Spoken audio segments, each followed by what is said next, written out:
اعوذ باللہ من الشیطان الرجیم، بسم اللہ الرحمن الرحیم۔ جی ناظرین کرام، آج ہم سیرت النبی کا 11واں سبق آپ کی خدمت میں پیش کر رہے ہیں۔ ہمارا یہ سبق سیرت کے مختلف پہلوؤں پر تبصرہ ہے۔ چونکہ یہ سبق کچھ لمبا ہے، اس لیے ہم نے اس کو 7 حصوں میں تقسیم کیا ہے، اور آج ہم انشاءاللہ اس کا پہلا سبق آپ کی خدمت میں پیش کر رہے ہیں۔ پہلا حصہ: اللہم صلی علی محمد وعلی آل محمد کما صلیت علی ابراہیم وعلی آل ابراہیم انک حمید مجید۔ اللہم بارک علی محمد وعلی آل محمد کما بارکت علی ابراہیم وعلی آل ابراہیم انک حمید مجید۔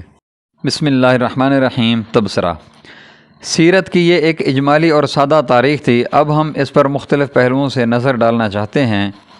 نمبر 1، سیرت پر اگرچہ آج بھی سینکڑوں تصنیفیں موجود ہیں، لیکن سب کا سلسلہ جا کر صرف 3-4 کتابوں پر منتہی ہوتا ہے: سیرت ابن اسحاق، واقدی، ابن سعد، طبری۔ ان کے علاوہ جو کتابیں ہیں وہ ان سے متاخر ہیں، اور ان میں جو واقعات مذکور ہیں زیادہ تر انہی کتابوں سے لیے گئے ہیں۔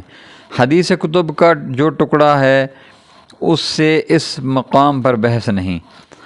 اس بنا پر ہم کو مذکورہ بالا کتابوں پر زیادہ تفصیل اور تدقیق سے نظر ڈالنی چاہیے۔ ان میں سے واقدی تو بالکل نظر انداز کر دینے کے قابل ہے۔ محدثین بالاتفاق لکھتے ہیں کہ وہ خود اپنے جی سے روایتیں گھڑتا ہے، اور حقیقت میں واقدی کی تصنیف خود اس بات کی شہادت ہے۔ ایک جزئی واقعہ کے متعلق جس قسم کی گوناگوں اور دلچسپ تفصیلیں وہ بیان کرتا ہے، آج کوئی بڑے سے بڑا واقعہ نگار چشمدید واقعات اس طرح قلم بند نہیں کر سکتا۔ واقدی کے سوا باقی اور تینوں مصنفین اعتبار کے قابل ہیں۔ ابن اسحاق کی نسبت اگرچہ امام مالک اور بعض محدثین نے جرح کی ہے، تاہم ان کا یہ رتبہ ہے کہ امام بخاری اپنے رسالہ جزاء القرآن میں ان کی سند سے روایتیں نقل کرتے ہیں اور ان کو صحیح سمجھتے ہیں۔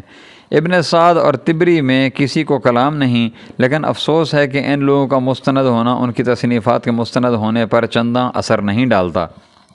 یہ لوگ خود شریک واقعہ نہیں، اس لیے جو کچھ بیان کرتے ہیں اور راویوں کے ذریعہ سے بیان کرتے ہیں، لیکن ان کے بہت سے رواہ ضعیف الروایت غیر مستند ہیں۔ اس کے علاوہ ابن اسحاق کی اصلی کتاب ہندوستان میں موجود نہیں۔ ابن ہشام نے ابن اسحاق کی کتاب کو ترتیب اور تہذیب کے بعد جس صورت میں بدل دیا وہی آج موجود ہے، لیکن ابن ہشام نے ابن اسحاق کی کتاب کو زیادہ بقائی کے واسطہ سے روایت کیا ہے۔ بقائی اگرچہ رتبہ کے شخص ہیں، تاہم محدثین کے اعلیٰ معیار سے فروتر ہیں۔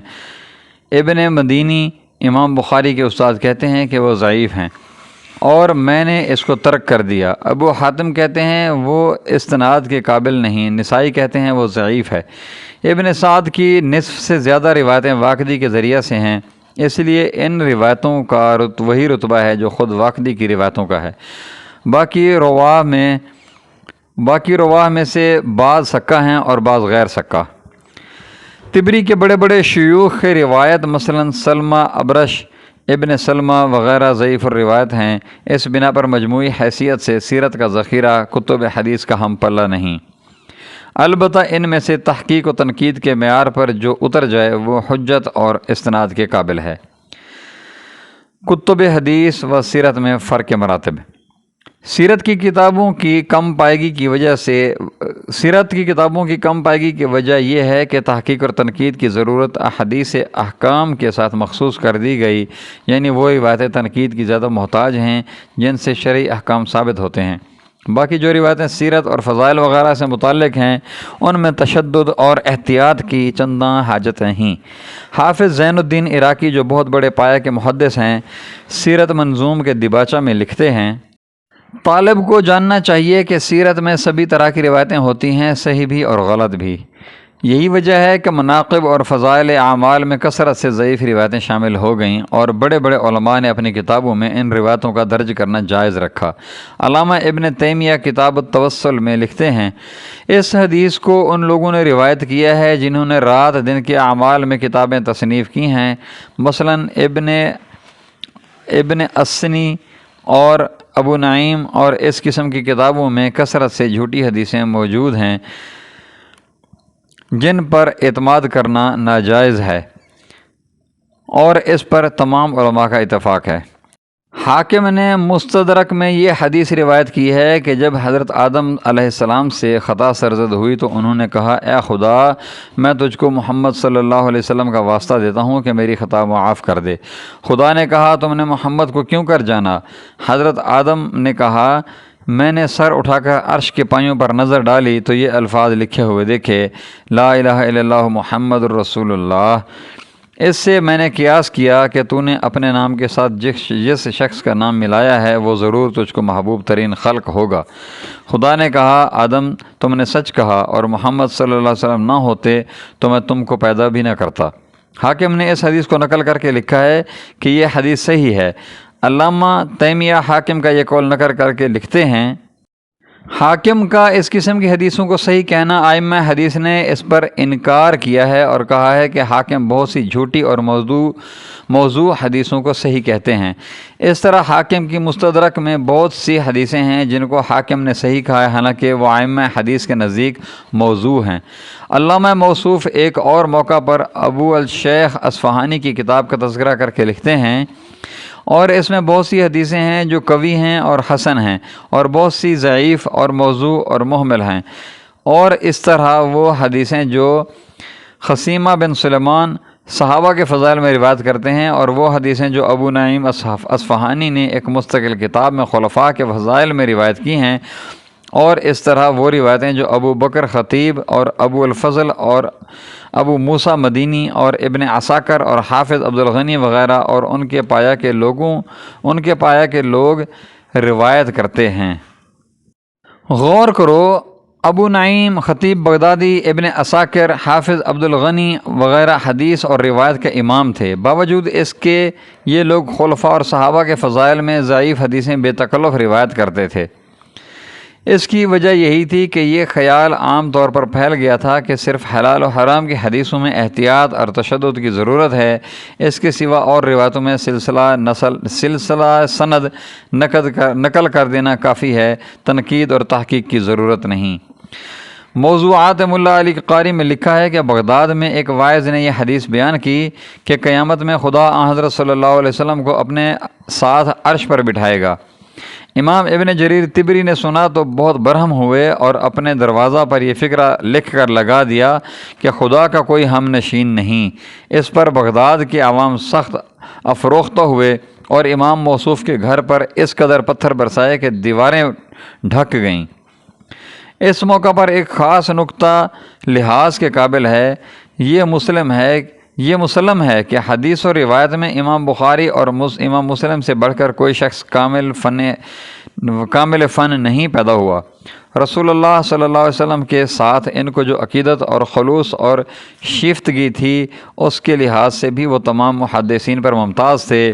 باوجود اس کے فضائل اور مناقب کے متعلق جس قسم کی مبالغہ آمیز روایتیں بہیقی، ابو نعیم، بزار، طبرانی وغیرہ میں پائی جاتی ہیں، بخاری اور مسلم میں ان کا پتہ نہیں لگتا، بلکہ اس قسم کی حدیثیں جو نسائی، ابن ماجہ، ترمذی وغیرہ میں پائی جاتی ہیں، صحیحین میں وہ بھی مذکور نہیں۔ اس سے ثابت ہوتا ہے کہ جس قدر تحقیق و تنقید کا درجہ بڑھتا جاتا ہے، مبالغہ آمیز روایتیں گھٹتی جاتی ہیں۔ مثلاً یہ روایت کہ جب حضرت صلی اللہ علیہ وسلم عالم وجود میں آئے تو ایوان کسریٰ کے 14 کنگرے گر پڑے، آتش فارس بجھ گئی، بحیرہ تبریہ خشک ہو گیا۔ بہیقی، ابو نعیم، خرابتی، ابن عساکر اور ابن جریر نے روایت کی ہے، لیکن صحیح بخاری اور صحیح مسلم بلکہ صحاح ستہ کی کسی کتاب میں اس کا پتہ نہیں۔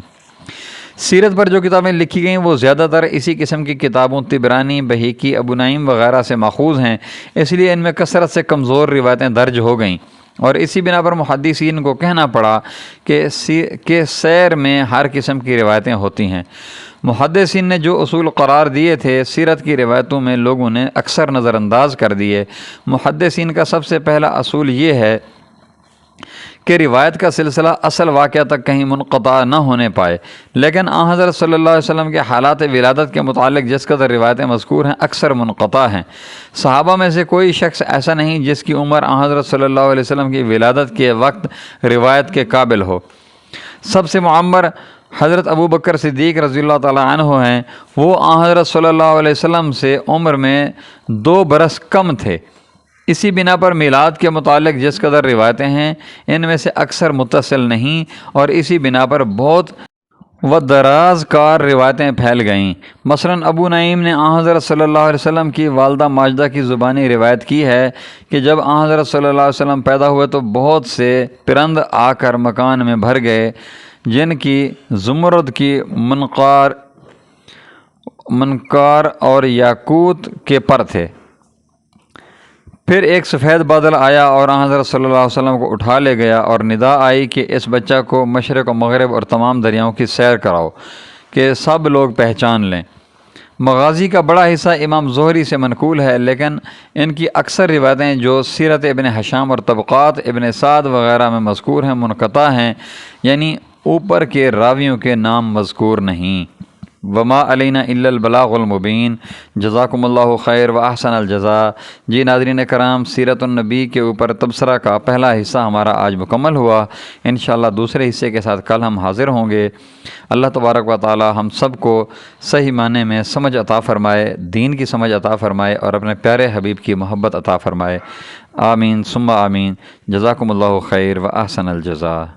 جی ناظرین کرام، اگر آپ نے ابھی تک ہمارے چینل کو سبسکرائب نہیں کیا تو برائے مہربانی ہمارے چینل کو سبسکرائب کریں اور اپنے دوستوں سے شیئر کریں۔